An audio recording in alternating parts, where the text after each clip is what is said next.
Effective use of construction lines and construction geometry is the key to being an efficient and effective designer. Many times sketches can be fully defined without even a single dimension. By tying your sketch entities into existing geometry, we can build powerful sketches that are dynamic. Let's consider the case of two holes that need to be equally distant from the center line of a part. Let's take a look at what to do. So in this case here, I can go in and take a look at the feature itself, and below that is the sketch. Let's go ahead and edit that sketch and take a look.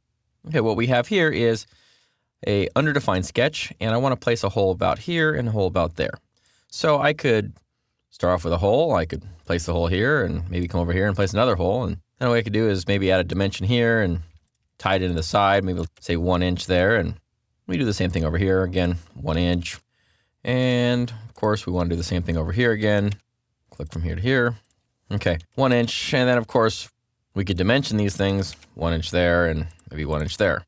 So what happens here is if I move the outside sketch here, those follow along. That's okay. And move it over here. They are equally distant from the center line and everything looks okay, except, we're adding a lot of the same dimension over and over again, and it doesn't really look that great.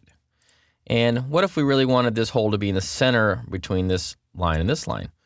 Then it makes it a little more complicated. So let's look at how to do this correctly the first time.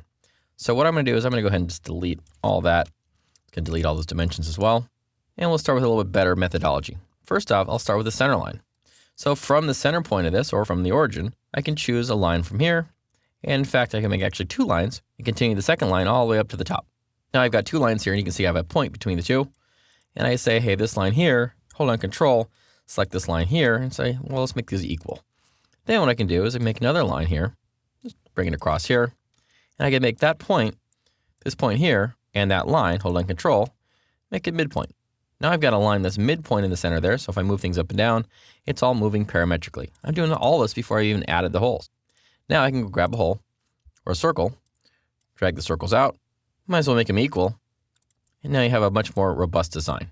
Now all I need to do is add maybe 1 dimension from here to here. We can type in that same 1 inch dimension, and it controls both sides, and anything I move in the design will automatically update. If I move things around here, it'll automatically update as well. It makes it a more parametric design that's linked to other items. In fact, if I wanted to, I could delete this altogether. Maybe what you'd like to have is this hole in the middle of this little tab. In this case here, I could say, well, why don't I snap to the midpoint and snap to the midpoint of the hole, and then make this line here vertical. Now, when I drag this out, it's automatically always in the middle of that tab. I drag it up, again, always in the middle of the tab. So very robust design, and you can see we don't even have 1 dimension here locating where these holes are. The only dimension you might want to add is the size of the hole. Make it 1 inch, add a few other dimensions to the size of the actual part, but we have to put that in anyways. When you're happy with what you have, save out the sketch, and you've got a more dynamic, robust part using construction geometry and center lines. Building good construction geometry is the single best way to make better sketches and to leverage the power of the parametric capabilities of SOLIDWORKS.